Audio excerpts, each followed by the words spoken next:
Okay, so let's do Buzzballs. Okay, Buzzballs. Buzzballs. Okay, Buzzballs. Adam LaRoche. Adam LaRoche is finally. Oh no, that's why he's on Buzzballs. He has not signed a deal yet. So Adam LaRoche. It looks like the Nationals have been pursuing him. You know, he's really one of the most underrated baseball players. He had 100 RBI in 2010. I know. I That's mean, not something you don't really hear his name thrown around in the conversation all the time. But that's in part because he hasn't really played for a whole lot of, competing teams. Yeah. He played a couple years with Pittsburgh. Last year he did get traded to the Braves, who were competing down the stretch. And then this year he was with the Diamondbacks. He had 25 homers, drove in 100 runs, 261 batting average. I think he's a good player. People you don't ever hear his name thrown out there, probably because there are a lot of really good first basemen and even just the National League. Yeah. So but he's definitely someone who's gonna warrant a 3-year deal. And that's what he's asking for, and that's the kind of thing that the Nationals like to do nowadays. Give big contracts. Think that they're competing. But it may work out if they do sign him. I'm not gonna try to hate on the Nationals. Who knows? Okay, and now we're gonna move on to Adrian Beltre, who appears to be close to a deal with the Texas Rangers. We've also heard names like the Angels involved, the Athletics. Looks like he's gonna stay in or move back to the AL West. But it looks most likely that he's gonna be with the Rangers. What the hell are they doing? Was that a 6-year offer that they had out there? The rumors were floating out last night that it was a 6-year, $90 million offer, which I personally don't get it. This would actually be more than Carlos Gonzalez, which I don't get it. I hope they don't do this because they've already got a pretty good third baseman in Michael Young. You could pick out 6 random years from Adrian Beltre's career if you wanted to, and in most likely in 5 of them, but at least 4 of them, he's hitting below 280. Yeah. As we've said before, the guy is a contract year player, and he's not a guarantee to give you great numbers, even if he's at a big ball and a small ballpark like Arlington.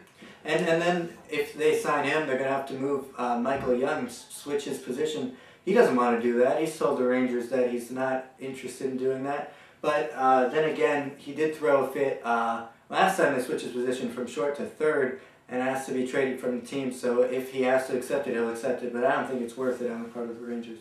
But yesterday he did say he would be willing to DH if they do acquire him. And that moves us on to Vladimir Guerrero, who was the DH of the Texas Rangers last year. He had a good year.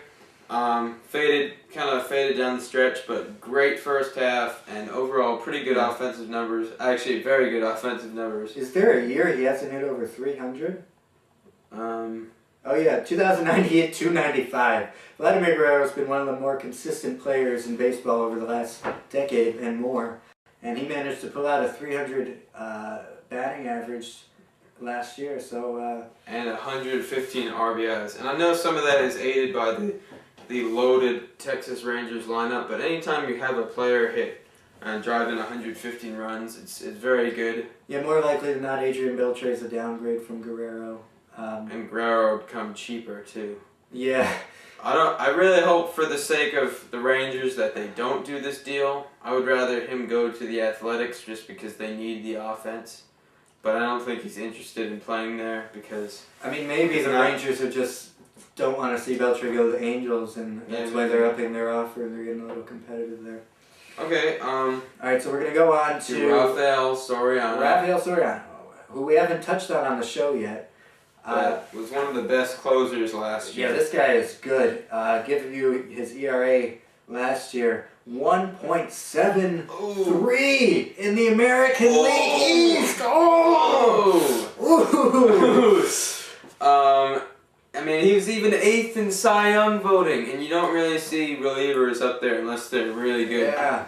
Mariano Rivera might be on that list, but Rafael Soriano. 45 saves. And this guy has been, opportunities? 3.00 or below since 2005, and he's really been under the radar gun until last year when he had 45 saves. I think that had something to do with it.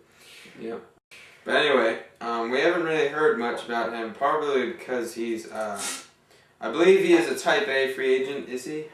I'm not totally sure, but he's demanding he would closer have to money, be. and he should be. He definitely deserves it. But in the range of $12 million a year, Soriano is. It's always tough to commit that type of money to a relief pitcher, but I mean that's kind of what you get when you with closers. You have to pay them big if they're really good. I really don't see him signing anytime soon. Probably late January, early February. He's gonna be one of the later signs. Since we're on Buzzballs, let's spend a little moment on Andy Pettitte because he's still making his decision whether or not he wants to retire or return to the Yankees. Those are, as he stated, his two options. So for the Yankees' sake, they could really use an Andy Pettitte now. They've lost out on Cliff Lee, and their rotation would be a little iffy because it would involve A.J. Burnett, maybe Sergio Mitre, and Ivan Nova, all 3 question marks. And for the Yankees to compete with this newfound Red Sox team and the Rays, obviously.